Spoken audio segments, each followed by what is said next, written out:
हिंदू धर्मामध्ये विवाह हा केवळ दोन व्यक्तीचा नव्हे तर दोन कुटुंबांचा आणि संस्कारांचा एक पवित्र मिलाप मानला जातो। या विवाहामधील कन्यादान हा अत्यंत पवित्र आणि महत्त्वाचा संस्कार मानला जातो। कन्यादान म्हणजे आई आणि वडिलांनी प्रेमाने, मोठ्यांच्या आशीर्वादाने आणि विश्वासाने आपल्या कन्येची जबाबदारी योग्य त्या वराकडे सोपवणे म्हणजेच कन्यादान।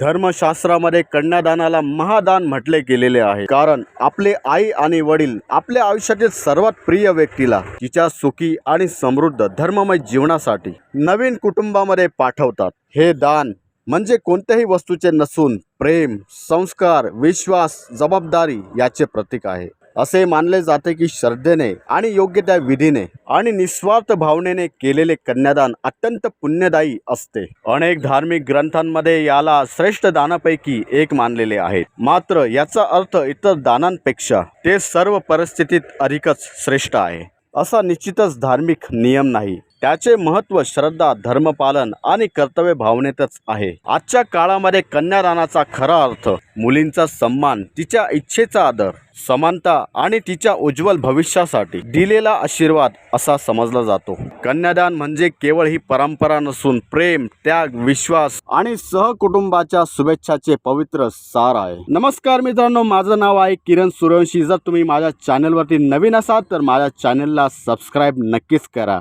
आणि माझा FB पेज फॉलो करायला विसरू नका। भेटूया पुढील व्हिडिओमध्ये नवीन विषयासोबत।